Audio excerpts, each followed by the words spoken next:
of Elijah coming through his helper, who's helping him to meet the objective of his mission. That's the role of a good woman.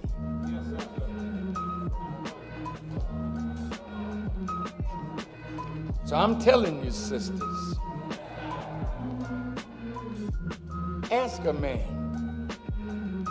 what do you want to do in life? Not, do you want me for a wife? What do you want to do in life that's in accord with the will of God?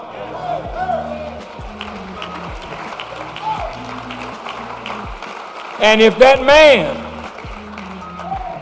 don't have no sense of direction, why should you tie yourself to something that don't know where the hell it's going?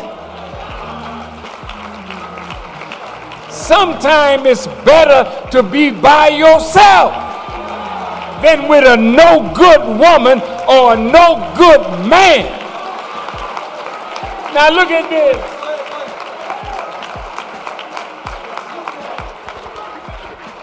Now I'm going to describe a no good woman.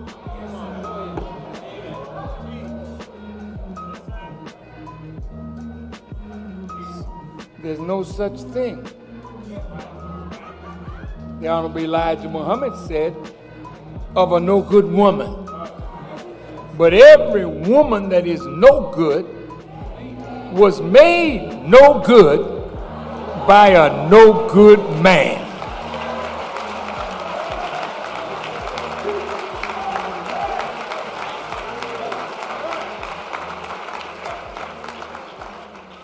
So when you have a woman fastened to none, what chance do you have? Because in her memory bank is her relation with all the no good men that came into her life.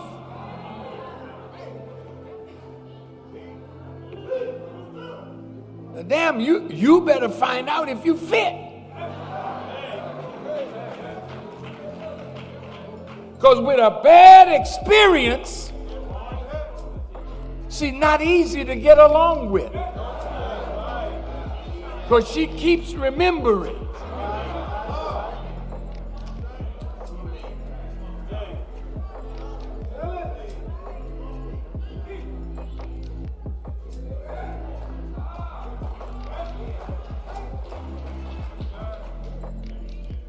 And most of our women have been abused by some no good man. Could be the father, could be the grandfather, could be the uncle. How do you mend that broken heart?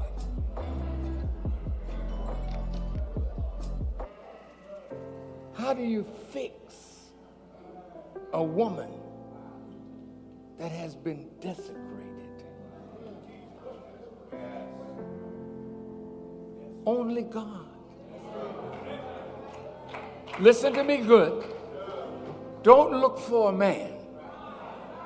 Look for God. Now look, I got it. I'm out of here in a few minutes.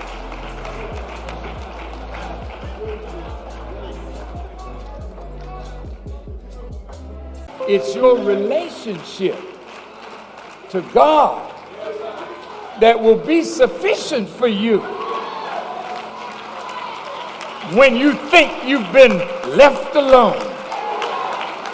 It's your relationship with God. You have not cultivated a relationship with your Creator.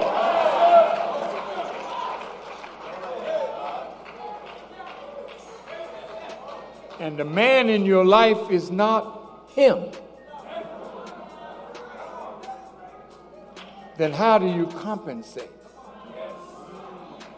How did I compensate for the absence of my teacher? Well, he didn't leave me a number. You want my number? He didn't leave me a number, but he told me how to call him up. He didn't leave me a number. He put wisdom in my head and love in my heart. So when a situation arose, I could reach up, and the wisdom to solve the problem was there. You need God in your life.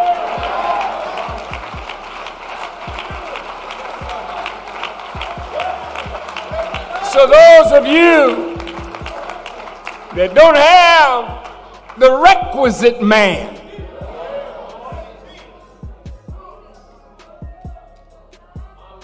like Abraham put poor Hagar out and have a relationship with a young woman, and she gave him a son, and Sarah was upset. So he put Hagar out, and she's in the wilderness running between two hills looking for help. How could a righteous man do something like that? The friend of God do something like that? My mother was like that. She didn't have no man. She was too strong, too black for the men in her life. I got some beautiful grandchildren that are like that. Too strong for the men that they fool around with. And I'm telling you, God damn it, leave them alone. God got somebody for you if you leave it alone.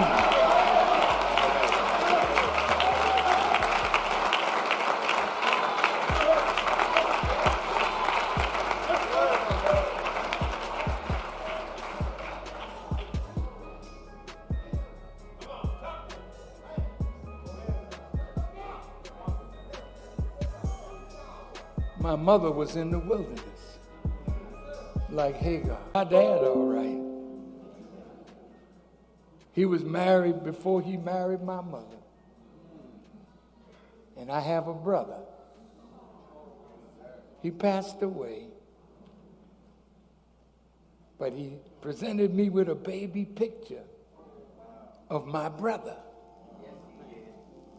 And he looks just like me when I was a baby. That family stuff is something.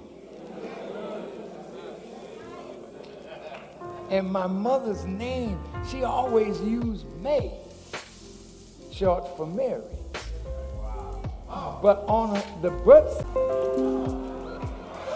I say, oh boy, the mystery is coming together. Sarah.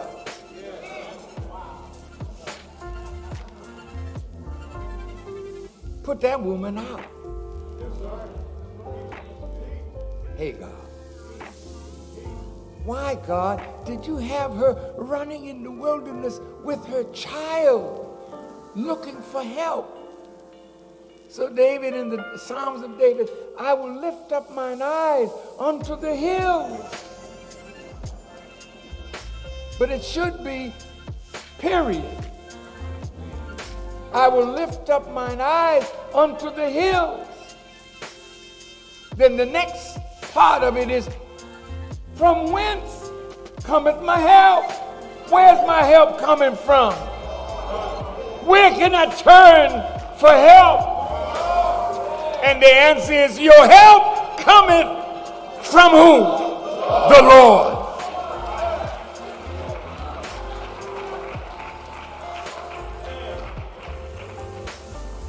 So most of us got strong black mothers and weak black fathers. Our mothers talk to us about God. Our mothers talk to us about Jesus. Daddy talked to us about the last woman he had. The barroom that he hang out in. The good joints that he smoked.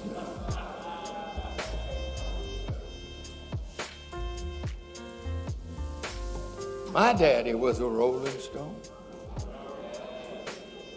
Everywhere he dropped his hat,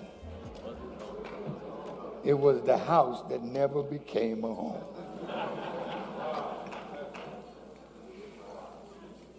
But I thank God for that man.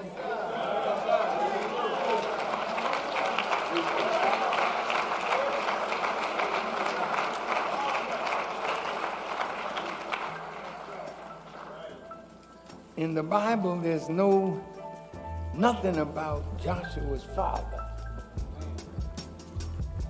He's called Nun. Nun. What you got? You got nothing. You don't have none? That was an empty man. None. But he had a life journey that God could use to bring me into this world. I'm closing with this. We are family. When I see you, I see the God that created you, that created me, that created us. We're family. Our root is God himself. Yes, sir. So the Elijah Muhammad said, whenever you see a black man, you're looking at God. Well, I'm going to tell you, whenever you see the Mexican, whenever you see the Puerto Rican, whenever you see the Haitian, wherever you see your people of color, you're looking at God.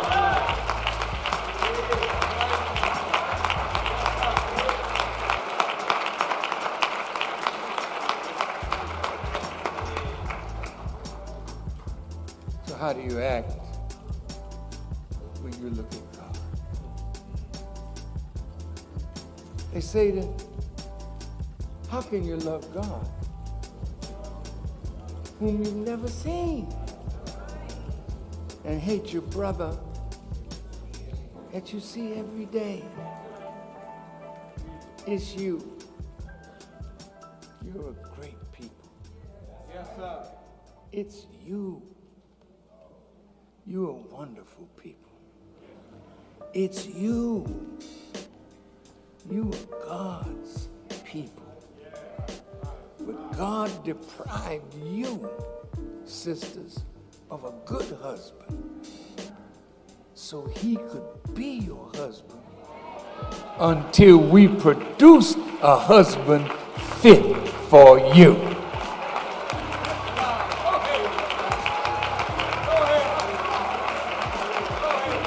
Look, I'm saying to my messenger, my teacher,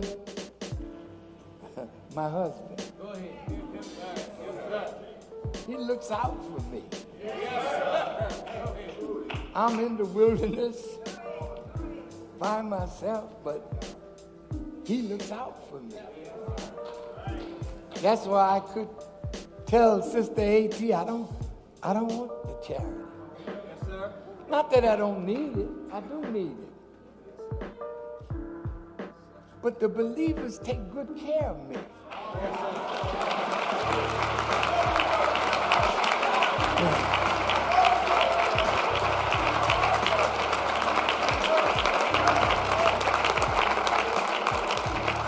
And I'm not a greedy man.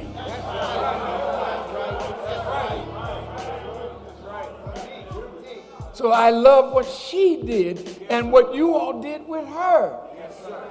There's nothing wrong with organizing outside of necessarily mosque structure.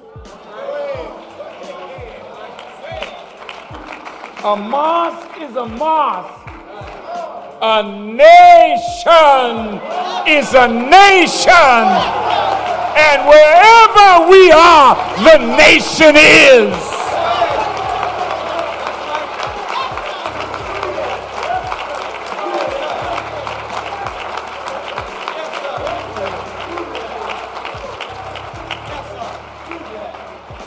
But don't disrespect the mosque structure.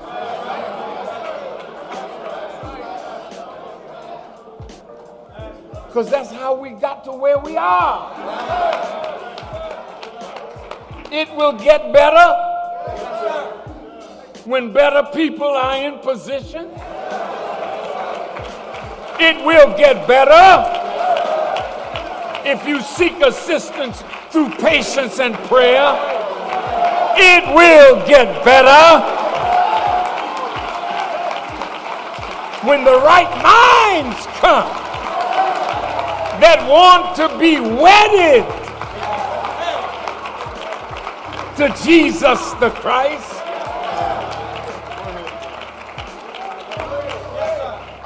It will be better.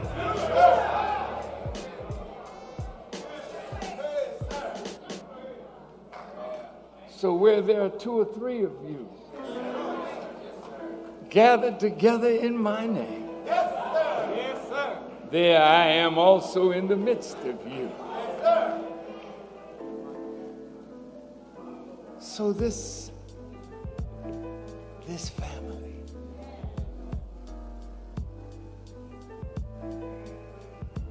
starts with a man and a woman,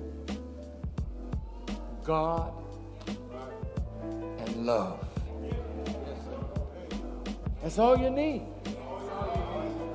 A man, a woman, God, and love. My mother was a stern disciplinarian, but I was in love with Khadijah, and she became pregnant. Now that's a form of love. It's a form. I made love. What the hell is that?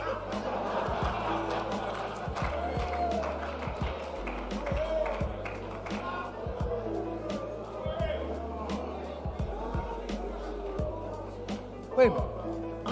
Aren't you sick of undressing for dog-like men? If you ain't tired of it yet, and you can't seem to keep yourself disciplined,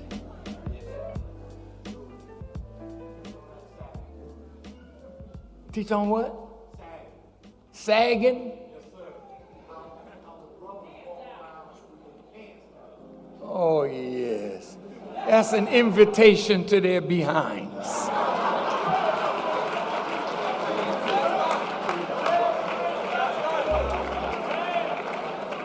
So, hey! Sag.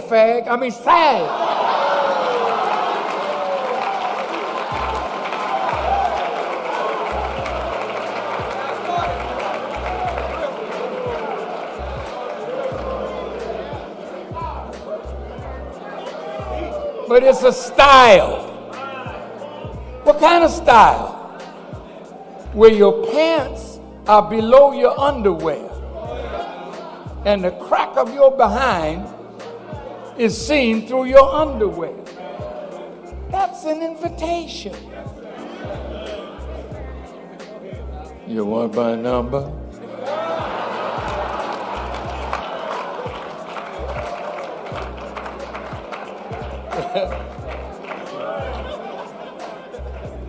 So, my dear family,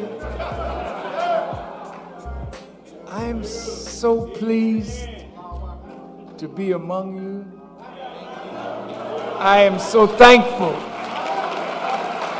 for the word that Allah gave me today for us.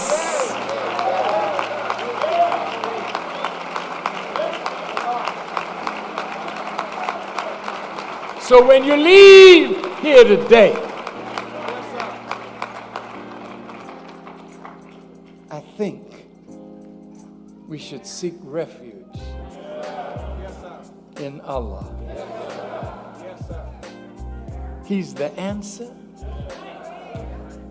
to all you need. He's the answer to all you want. I know I've got to pay a price for the truth that I have taught.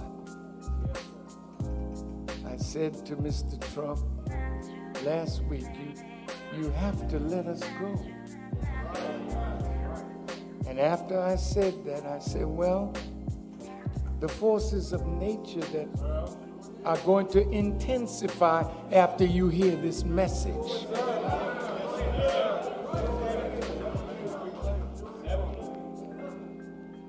I'm going to try my best to send him a message direct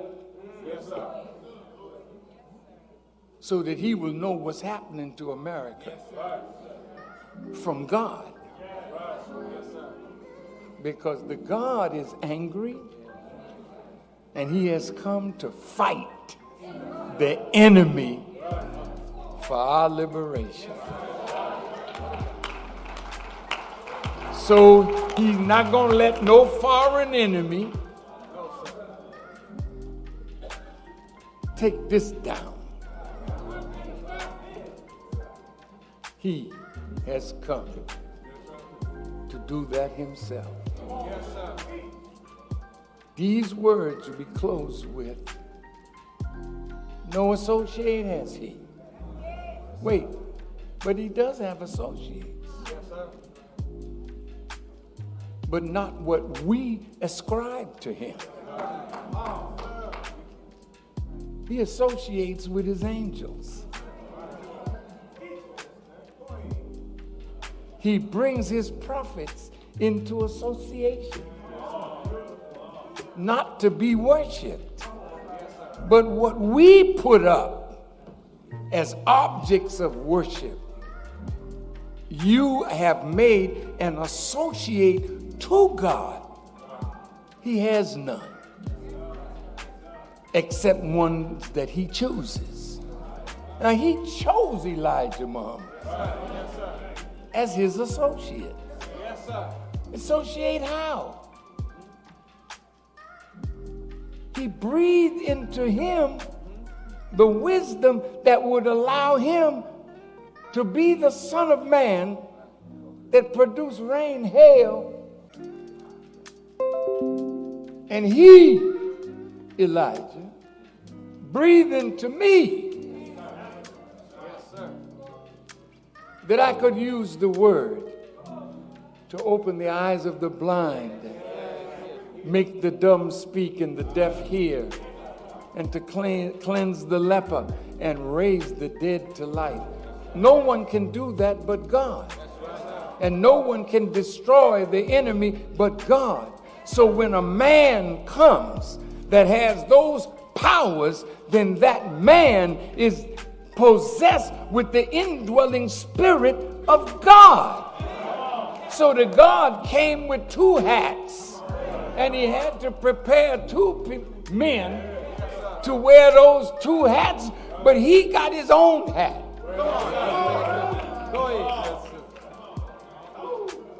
And lastly, we believe that there is no God but Allah, and he will establish a universal government of peace wherein we all can live in peace together as one great nation, one great family. Only God can bring us all together and make us one. Jesus couldn't do it. He was 2,000 years too soon. Prophet Muhammad wanted to do it, but he was 1,400 years too soon, and his followers became corrupted, so they can't do it. So the Mahdi came to us. And out of my love for my messenger Messiah, look at this family. Many colors, come from many different perspectives, but we are one family because God is at the root of our family. Thank you for listening, and may Allah bless you as I greet you in peace. Assalamu alaikum.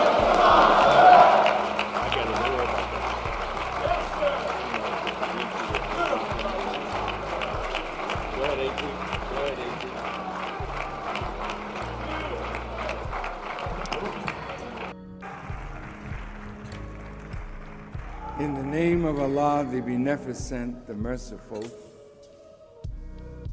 I bear witness that there is no God but Allah. I bear witness that Muhammad is his messenger. And as a student of the Honorable Elijah Muhammad and a student of Islam, we believe in all of the prophets of God. We believe in all of the scriptures that they brought. We make no distinction between them. They are all worthies and the honored servants of the Almighty, one true and living God. I am a student of the Most Honorable Elijah Muhammad, and I could never thank Allah enough for his merciful intervention in our affairs in the person of Master Farad Muhammad, the great Mahdi or guide who came to North America by himself to seek, to save, and to find a sheep that was lost, the Honorable Elijah Muhammad.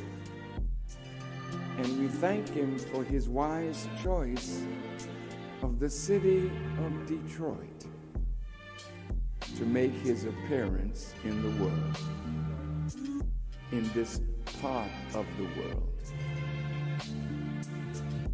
I greet all of you, my dear and wonderful brothers and sisters, with the greeting words of peace. We say it in the Arabic language, Assalamu alaikum. I want to thank all of those who had a part in the program, all of your kind words. I want to thank you for the charity that you gave. And with your permission, I'd like to give it to Mosque number 1, that they may begin to work to build a great mosque and school in Chicago, in Detroit.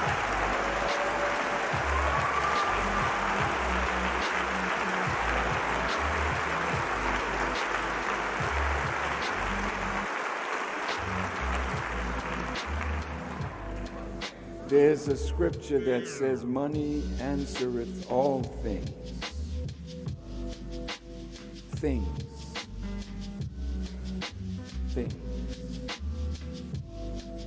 But money can't necessarily bring happiness. Money can get us things, but happiness is not a thing. Peace and contentment of mind is a gift from God. And that is why the greeting words of peace to the city of Detroit is so necessary at a time like this.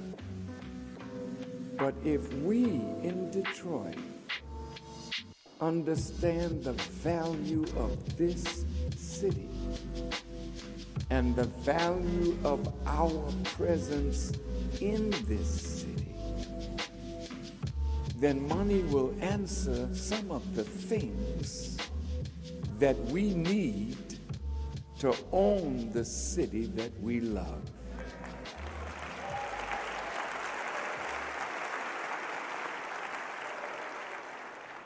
To Congressman John Conyers, to Reverend Holly, to the members of the City Council, and all the political, religious, spiritual leaders of faith, different faiths. But in truth, there's only one faith. And I think Jesus said it best. In that day, every knee will bow, not some knees. Even if you got bad knees, all those knees will bow. And all of us will confess Jesus the Christ, and say, is Lord. Wait. I know you love Jesus. I know that. But I don't know if you know him as much as you love him.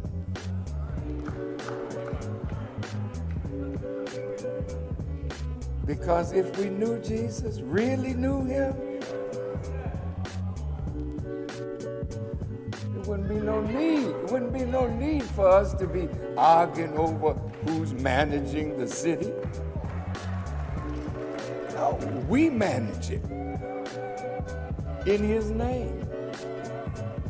Now, what did Paul mean when he said, I can do not some, but all things through Christ, which strengtheneth me? In this hour of Detroit's so-called death, demise, in the Holy Quran, when it speaks of Jesus, it speaks of Jesus, a prophet, but it speaks of Jesus, the Messiah.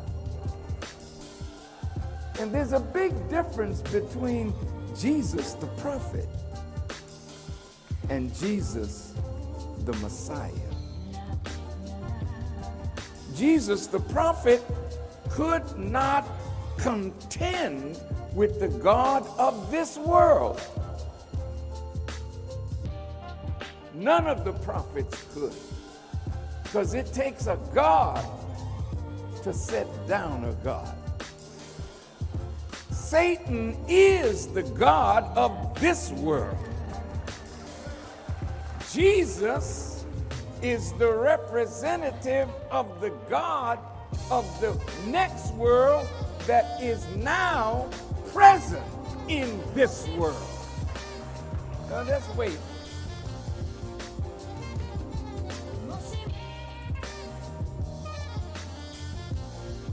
All prophets die. All human beings die.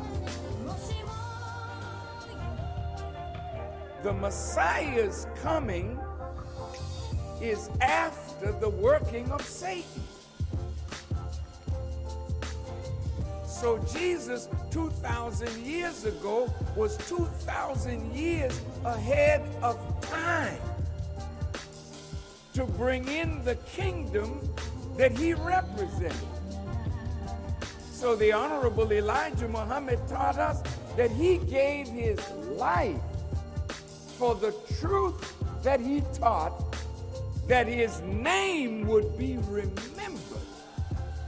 for 2,000 years till the coming of God and the coming of the Messiah,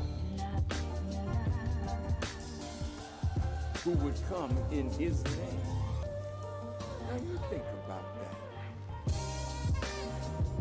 Jesus was hated by the same forces